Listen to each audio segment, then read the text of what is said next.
Now let's engage in a very exciting subject called the art of persuasion.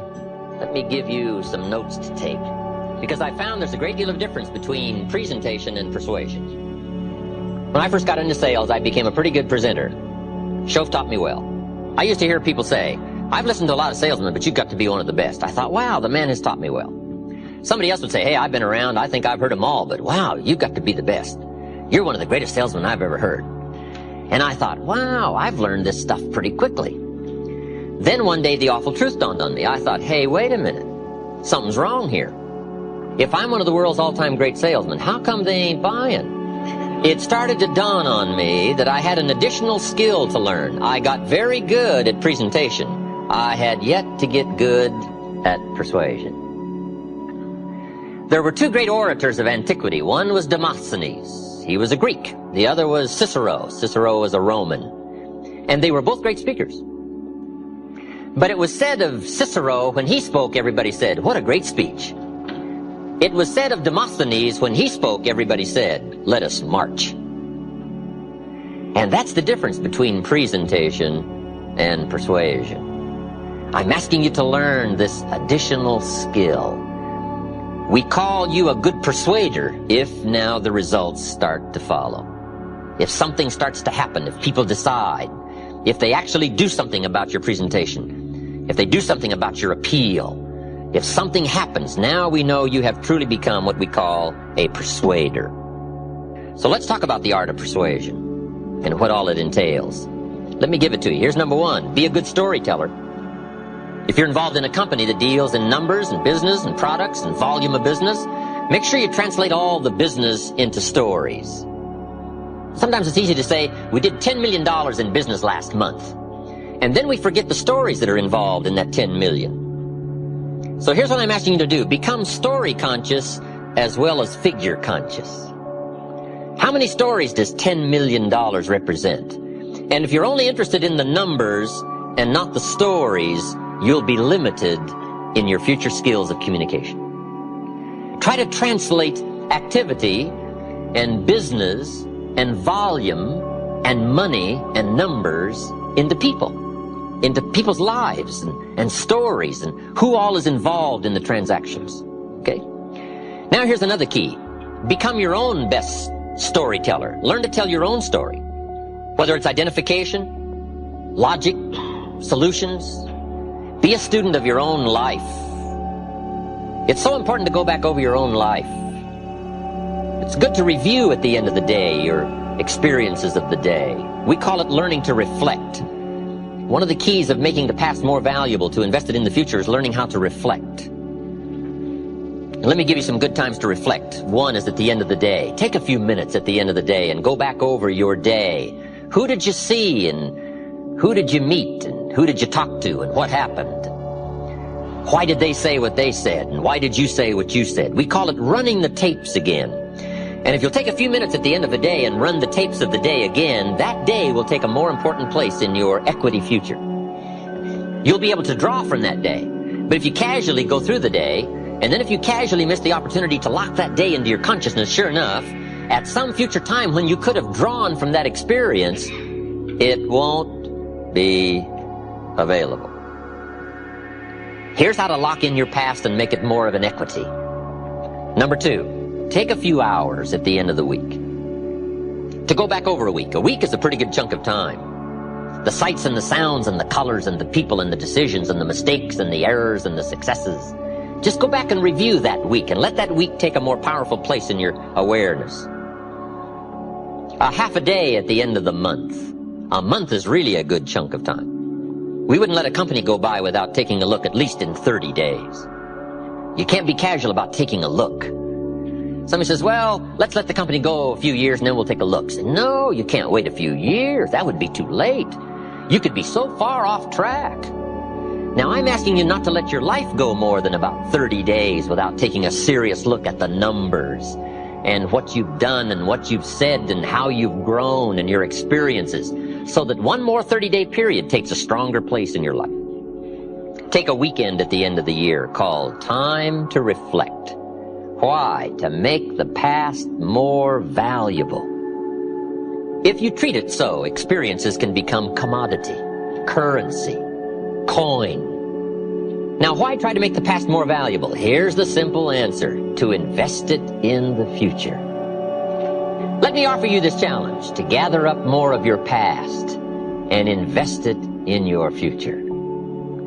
And part of it is studying your own story, because your own story could be so powerful in identifying and offering answers and solutions. No telling what, if you took a little time, you could uncover that you just haven't talked about for a long time. If you were to dig back, no telling what additional stories and experiences you could reawaken, so that when the opportunity came, you could draw from that experience and invest it into that conversation, and no telling who you could touch. And without it, it might be a touch you couldn't make and a reach for which you're too short.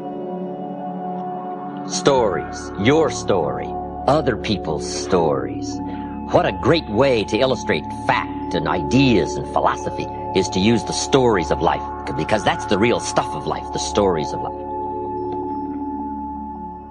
All right, here's number 2 in the art of persuasion. Accurate facts. Accurate facts. We call it dealing in truth. Accuracy is very important. Here's why. It builds credibility. Credibility starts to weaken if you mess with the facts, the truth, the correct numbers. Now, everybody will give you room for what we call an unintentional error in dealing in facts. Now, see, if my watch says about 7:28, but if you were to ask me what time is it, and I was to say it's 7:30, you would allow me to be a couple of minutes off, right? If I said it was 7:30, but accurately, really, truthfully, it was 7:28, you would give me that error to just quickly say 7:30, right? You would say, you didn't mean to mess up my life, right? By leading me astray with this erroneous information that it was 7:30 when really it was only 7:28.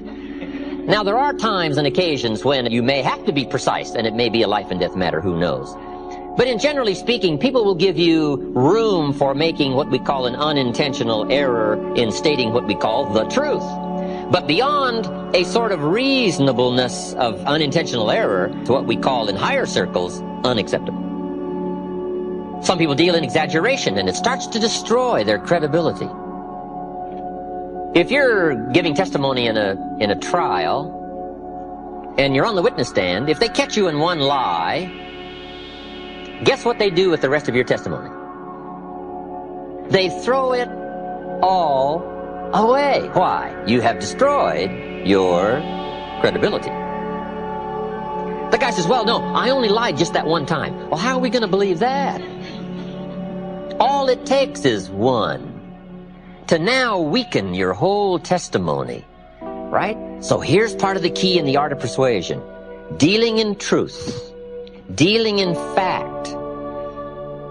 Here's what we call true sophistication. A total absence of exaggeration. Why? It's unnecessary to the sophisticated. Here's what we call exaggeration. The childish attempt to make up for lack of self-worth. If you don't feel adequate, more often than not you tend to deal in exaggerations, to make up in numbers what you may lack in character, or what you lack in substance, or what you lack in confidence.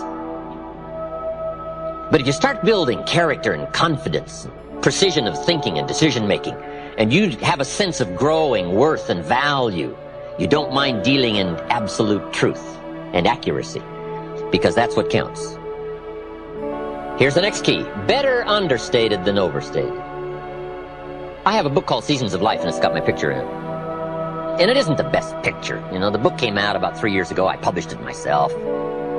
Every once in a while somebody says, Mr. Rohn, this picture of you in this book, Seasons of Life, is not the greatest picture of you. I said, I know, that's why it's in there. So that when I show up, I'll look better than the picture.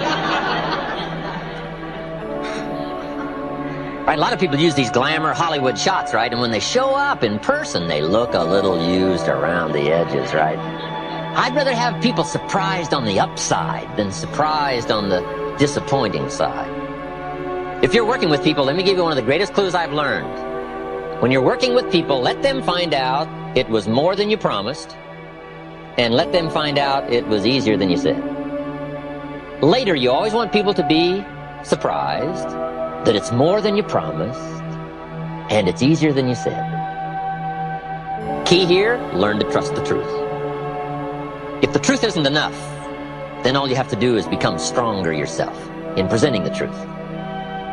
All right, number one was stories. Number two, accuracy, facts, telling the truth. Sometimes you never know who's going to be around to check the accuracy of your stories. But learn to trust the truth. There's nothing more powerful than the truth. I got an ancient quote for you. Here's what it is. The truth will set you free. That's what sets you free, the truth. Many people are dealing in affirmations. I'll tell you what sets you free, the truth. Best thing to affirm is the truth. If you're broke, best thing to affirm is, I am broke. That's what you put up on the refrigerator. It's the truth that sets you free. Right? When you're shaving in the morning, gentlemen, if you're broke, you just put that up there. I'm broke. There's nothing better to set you free than the awesome facts, the truth. So deal in truth. Affirmation without discipline leads to delusion. And the discipline and the accuracy of knowing your situation. You say, well, that's a bit negative. You've got to deal somewhat in negativity. If you've got something fairly wrong with your heart, looks like you're going to need a major operation, how many x-rays do you want them to take to find out what's really wrong? Somebody says, oh, just take one and see if we catch it. You say, no, not my heart. How many x-rays do you want them to take? It's kind of a negative subject, taking x-rays. How many? As many as it takes to find the full extent of the facts called the negative problem. So best to state the truth. Now we can deal with truth. Now we can deal with the problem if we accurately state it and we take an x-ray that shows it in all of its insidiousness. Now we can go after it and we can effect a cure. Now we can start the positive treatment. But at first, you got to know the problem before you can find the answer. So dealing in truth, so important. It sets you free. Next in the list of key things to remember in the art of persuasion, I've got down here quotes. You might as well borrow somebody else's good language. If they've said it extremely well and you can use it to illustrate a point, just borrow it. I borrow everything I can borrow. All the stuff Mr. Schoaf taught me, I borrow all that. You know, try my best to give him credit for all the things he shared with me. But borrow. Some people have said it so well, there's no use trying to think up another way to say it. Quotes. It shows you've done your homework. It shows you're passionately interested in your subject. The quotes, the stories. In some other seminars I give, I use a lot of quotes.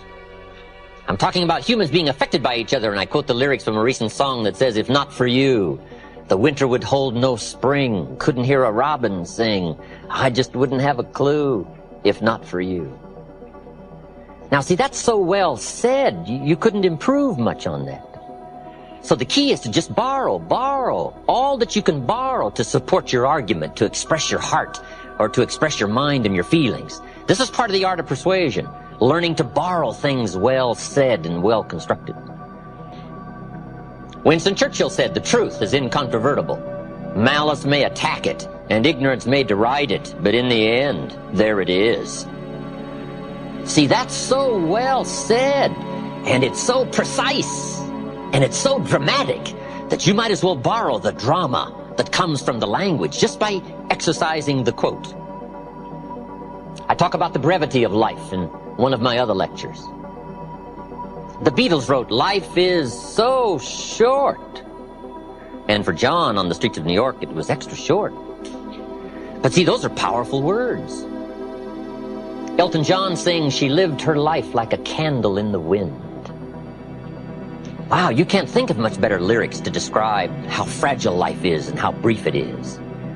Right? Those are unique words, and the key is to learn the words and borrow the words and borrow the quotes to support your expressions, your communication, your conversations.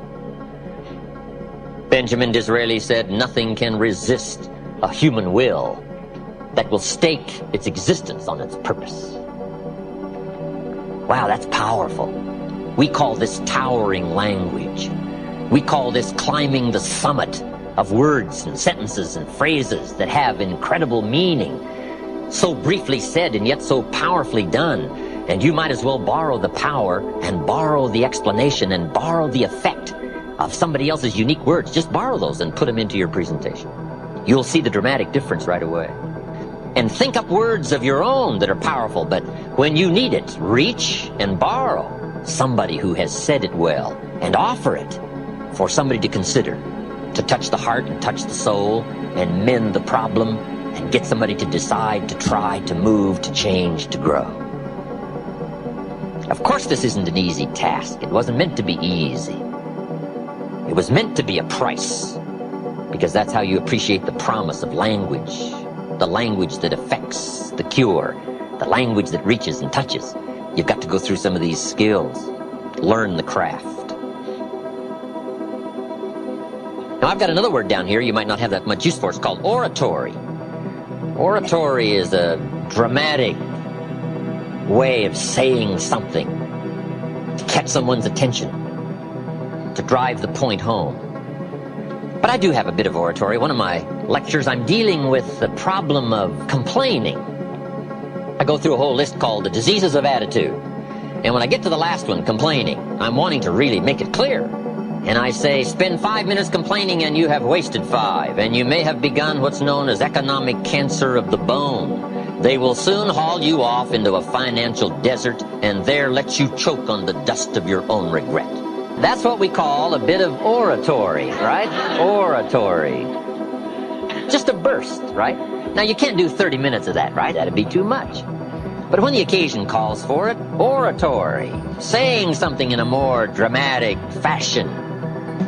Here's the next one. This is very important in dealing in the art of persuasion. Straight talk. Doesn't almost everybody make the comment? Tell it like it is.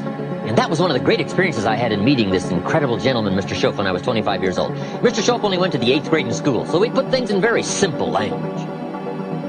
He said, Mr. Owen, if you're 25 years old and you're an American male and you've been to high school and 1 year of college and you're not at least a third of your way towards your fortune, he said, isn't something wrong? Now, see, I'd never looked at it like that before. As being wrong, he said, something's wrong, right? He said there's nothing wrong with the country and nothing wrong with the companies and there's nothing wrong with the banks and the money, but there's something wrong with your plan. There's nothing wrong with you, but there's something wrong with your thinking, something wrong with your plan. You bought the wrong story, you bought the wrong formula. And it's easy to wind up a nice person and broke. It's easy to wind up sincere and poor. I'm telling you, you can be sincere and poor, and you can work hard and be poor if you buy the wrong formula, buy the wrong plan. You didn't add up the percentages. You never took out the calculator. You never counted the cost, as an ancient phrase says. Now, see, that kind of blunt, straight language really helped to uncover where my problem lied. Let me give you one of the most clear formulas he gave me that helped to change my life. We deal in what we call basics in one of my lectures. Basics, fundamentals. And there's just a few fundamentals. And there aren't any new fundamentals. You got to beware of somebody who says, I got a new fundamentals. And no, fundamentals are old. Here's one of the greatest of basics and fundamentals. It comes from an ancient Bible phrase. Here's what it says. Whatever you sow, you will reap. We call it simply the law of sowing and reaping. Right? Simply put, the law of sowing and reaping. Now then, Mr. Schoaf said to me, Mr. Owen, there's another way to quote this law that may very well help to discover where the problem lies. I said, okay, I'm ready. Here's what he said. It's also quoted like this. Whatever you reap is what you've sown. I thought, wow, I never thought about that. Now there went my list of all the things I blamed for my current circumstances. If you don't like the crop, who do you look up? Answer, whoever planted it. And where do you find who planted your crop? Answer, in the mirror. That's where you go come fall, come harvest time. You go to the mirror. And if necessary, you say, a few skinny carrots? I got to be unimpressed. Where were you last spring? Asleep. Didn't you read the books? Did you break your hoe? This is talking straight. This is telling it like it is.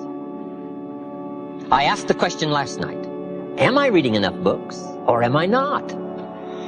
If I engage in my current financial practices, will it take me toward the fortune I would wish for in the next 10 years or will it not? If I keep up my current health practices, will I have the vitality and the health and the vigor to do all the things I want to do 5 years from now? Will I or won't I?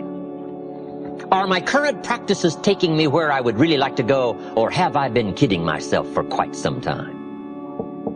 I had a day just before I met Mr. Schoaf called Do Not Kid Myself Anymore Day.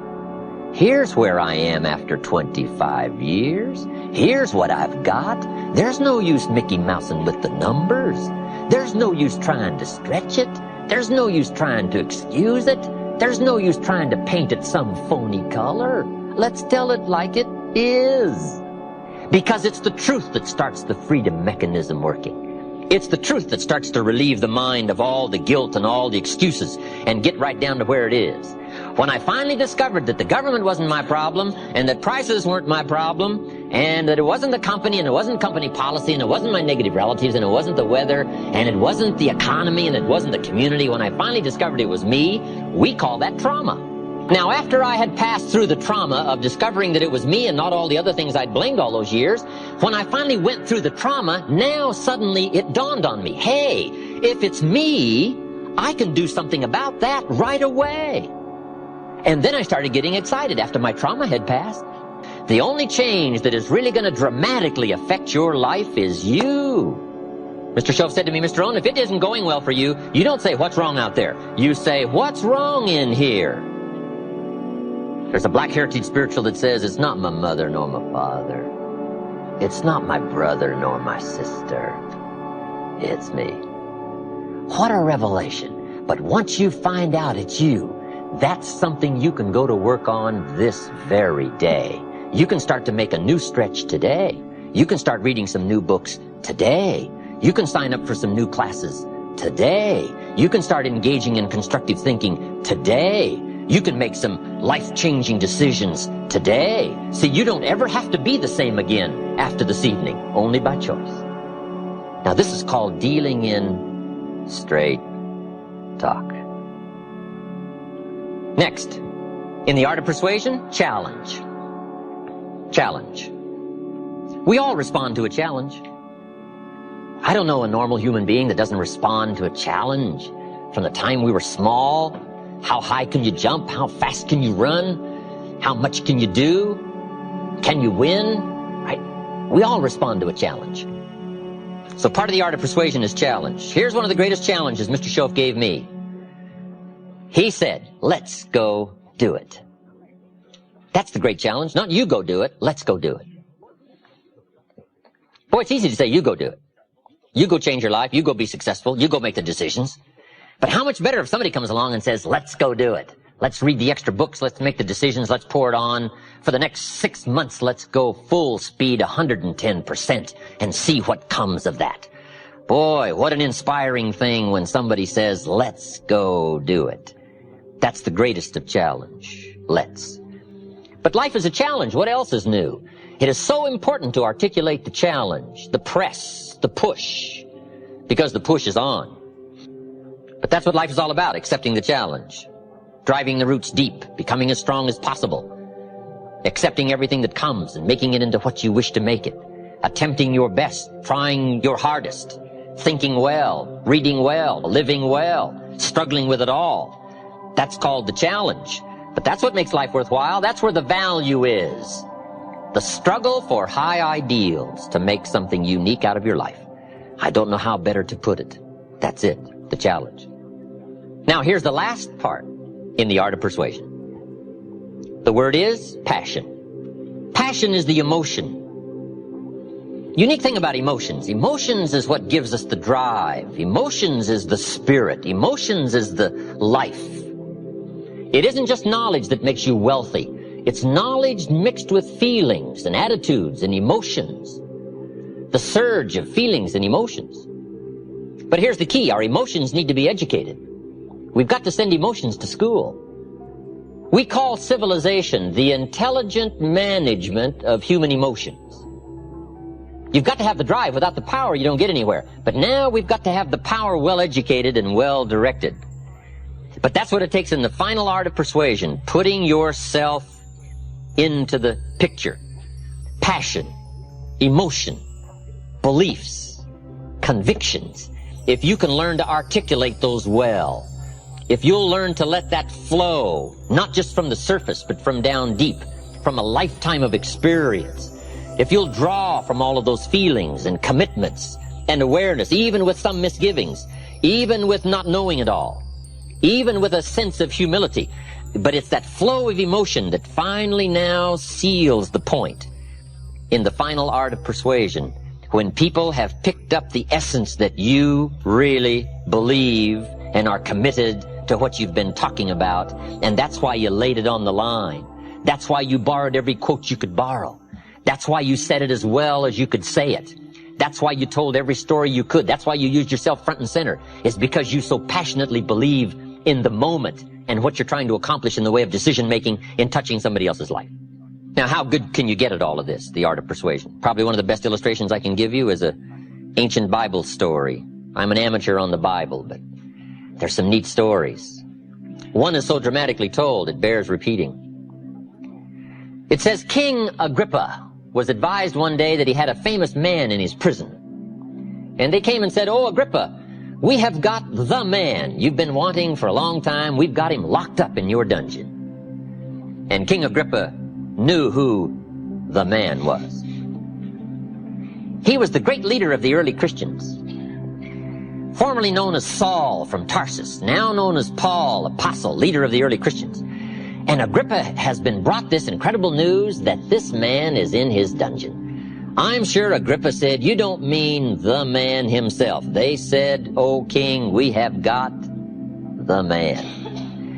Agrippa evidently had studied this whole Christian movement and had watched it grow. And evidently he knew a lot about the man. And he said, "Bring him to me. I got to see the man in person." So they hauled him out of the dungeon and stood this man in front of the king. And the king took one look at Paul and said, "Paul, I've heard all about you. Unfortunately, you find yourself in my dungeon. But what is going on here? What is this Christian movement? Why are all these people willing to give their lives for this incredible cause and willing to sacrifice? It's growing like a prairie fire, spreading like wildfire." He says, "What's going on here? What is happening? What is this Christian thing? What about you?" And Agrippa said, "Tell me your story." He shouldn't have asked. Right? One more time, with eloquence to spare. And if you're a good reader of drama and stories, this is one of the most important ones to read in all of literature and history. He gave the greatest example of somebody who knew how to use the language to tell his story. And he went through and told his story. He said, "I used to hate the Christians. I was known as Saul from Tarsus. And then one day I'm making it for Damascus. This great light shines out of heaven, knocks me flat, grinds my face in the dirt, and blinds me for 3 days." He told the story with eloquence and precision and drama. And then he said, "I was finally persuaded to be a Christian, became a leader, and now the people I hated I now love." He went through the whole scenario, and he wrapped up his presentation to King Agrippa by saying, "O king, I only now have one request." And Agrippa said, "Pray tell, what is that?" And the great man said, "My request is, I wished you were just like me. I wish you had what I got, except for these chains. I don't wish these chains on you, but for the change, not the chains. If you could see what I can see, if you could have what I've got, that would be my greatest wish." What an occasion. What a chance for eloquence. What a chance for precision of language. What a chance to relate your experiences and pull from the past and relate it to the future and bring it to the drama of the present. And when he finished his story, the story says the king did send him back to the dungeon, but before he sent him back, he did look squarely at the man and say, "I must admit, sir, you have almost persuaded me to be a Christian." What a drama. What an occasion. So how good can you get at this art of persuasion and communication? Well, you might get so good, you might have a chance to persuade the king. Let alone anybody else between you and the king, they won't have a chance.